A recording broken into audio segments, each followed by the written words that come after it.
Welcome to Payel's kitchen. কাতলা কমলার recipe নিয়ে এসেছি, যেটা আপনারা স্পেশাল ওকেশনে পোলাওর সাথে সার্ভ করতে পারবেন বা এমনিতেও ভাতের সাথে খেতে পারবেন।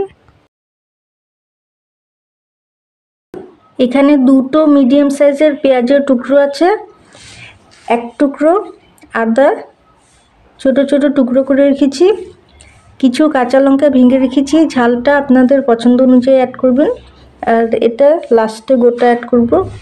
একটু নুন দিয়ে মিক্সিতে পেস্ট করে নেব। নুন দিয়ে পেস্ট করলে ভালো পেস্ট হয়, তবে আপনারা চাইলে শিলনোড়াতেও বেটে নিতে পারেন। যেহেতু কমলার রস অ্যাড করব এই রান্নায়, তাই লঙ্কাটা একটু বেশি করে নিয়েছি, কারণ কমলার টক ভাব ঝালটা অনেকটাই কমিয়ে দেবে। পেস্ট করে নিয়েছি। এখানে 7 পিস কাতলা মাছ ভালো করে ধুয়ে জল ঝরিয়ে আন্দাজ মতো নুন আর হাফ টিস্পুন হলুদ গুঁড়ো দিয়ে মাখিয়ে রাখা আছে 15 মিনিট। মাছে কিছুক্ষণ নুন হলুদ মাখিয়ে না রাখলে মাছের ভেতরে নুন ঢোকে না। আমি সব পিস রান্না করব না, 3 পিসই রান্না করব, আর বাকি কটা অন্যভাবে রান্না করে নেব পরে। কড়াটা প্রথমে ভালো করে গরম করে নিচ্ছি, তারপর আন্দাজ মতো সর্ষের তেল ঢেলে ধোয়া ওঠা অবধি গরম করে নিচ্ছি। কড়া আর তেল ভালো করে গরম না করলে মাছ ভাজার সময় নিচে লেগে যায়। তেলের উপর একটু নুন ছড়িয়ে দিচ্ছি, এতে কি হবে, মাছ ভাজার সময় নিচে লেগে যাবে না। মাছ ছেড়ে দেবো।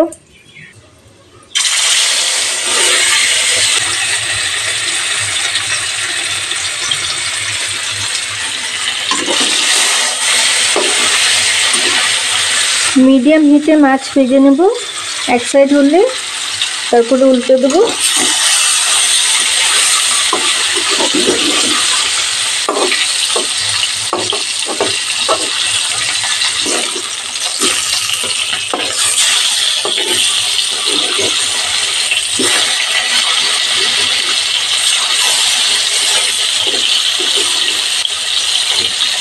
এক সাইড ভাজা হয়ে গেছে, উল্টে দিলাম।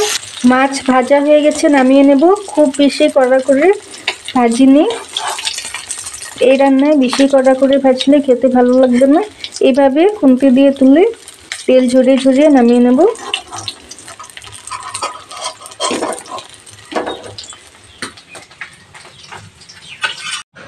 সব মাছের পিস ভেজে নিয়েছি।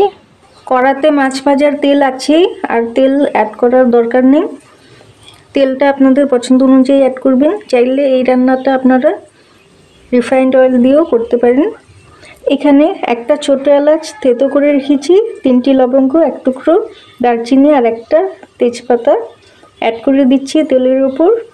হিট এখন লো আছে, নয় পুড়ে যাবে। লো হিটে নেড়ে নেব, হালকা সুগন্ধ আসা অবধি খেয়াল রাখতে হবে যাতে পুড়ে না যায়। নেড়ে দিলাম। গোটা গরম মশলা হালকা ভাজা হয়ে গেছে আর হালকা সুন্দর গন্ধ বেরিয়েছে।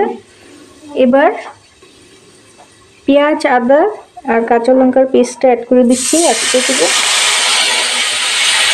কাঁচিয়ে অ্যাড করে দেবো। সাথে নুন অ্যাড করে দিচ্ছি, নুন অ্যাড করে টেস্ট, আর হাফ টিস্পুন হলুদ গুঁড়ো। মিডিয়াম হিটে কষিয়ে নেব, লো টু মিডিয়াম হিটে।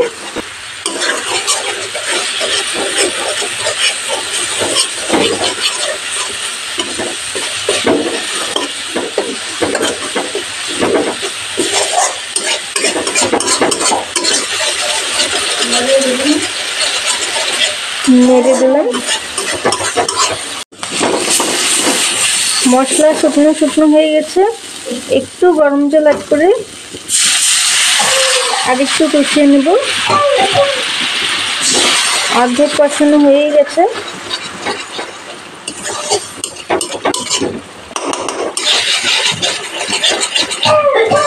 নেড়ে দিলাম। মশলা তেল তেলে হয়ে গেছে, কড়ার গা ছেড়ে দিয়েছে, তেল ছেড়ে দিয়েছে, তার মানে মশলা ভালোভাবে কষানো হয়ে গেছে, সুন্দর গন্ধ বেরিয়েছে।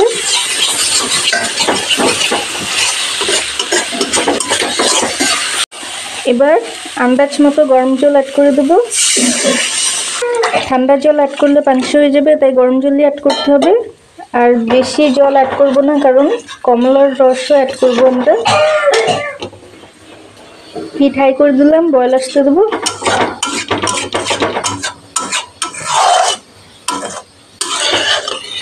মিক্স করে দিলাম, বয়েল এসে গেছে। হাই হিটে 4 মিনিট ফুটিয়ে নেব। 4 মিনিট হয়ে গেছে। দুটো কমলার রস বের করে রেখেছিলাম, কাপড়ে বিচিগুলো ছেঁকে নিয়েছিলাম, অ্যাড করে দিচ্ছি। কমলার টক টেস্টটাকে ব্যালেন্স করার জন্য একটুখানি চিনি, 1/2 টিস্পুন। মিষ্টিটা আপনাদের টেস্ট অনুযায়ী অ্যাড করবেন, না চাইলে অ্যাড করতে হবে না। একবার মিক্স করেই ভাজা মাছ অ্যাড করে দিচ্ছি, সাথে 3টা গোটা কাঁচা লঙ্কা। মাছ ভাজার সময় কুক হয়ে গেছিল। বেশি সিদ্ধ করলে মাছ গলা গলা হয়ে যায়, খেতে ভালো লাগে না। বেশিক্ষণ রান্না করব না, হাই হিটে 4 মিনিট মতো। গোটা কাঁচা লঙ্কা দিয়েছি ফ্লেভারের জন্য।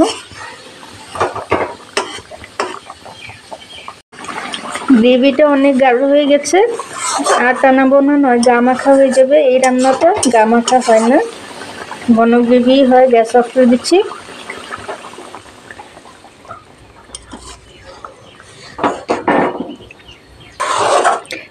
আমি মাছে গরম মশলা গুঁড়ো পছন্দ করি না, আপনারা চাইলে লাস্টে 1 চুটকি অ্যাড করতে পারেন এই রান্নায়।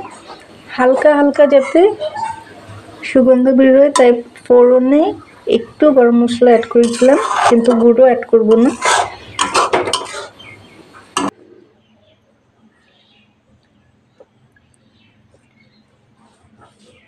তৈরি হয়ে গেল কাতলা কমলা। দুটো কমলার কোয়া দিয়ে গার্নিশ করে দিচ্ছি। আরও নানা রকম রেসিপির আপডেট পেতে চাইলে চ্যানেলটাকে সাবস্ক্রাইব করে পাশের বেল আইকনটা ক্লিক করে অল অপশনটায় ক্লিক করে রাখবেন। এতে কি হবে, আমি যখনই কোনো নতুন রেসিপি, নতুন ভিডিও আপলোড করব, সঙ্গে সঙ্গে আপনাদের কাছে নোটিফিকেশনস পৌঁছে যাবে। Thank you for watching.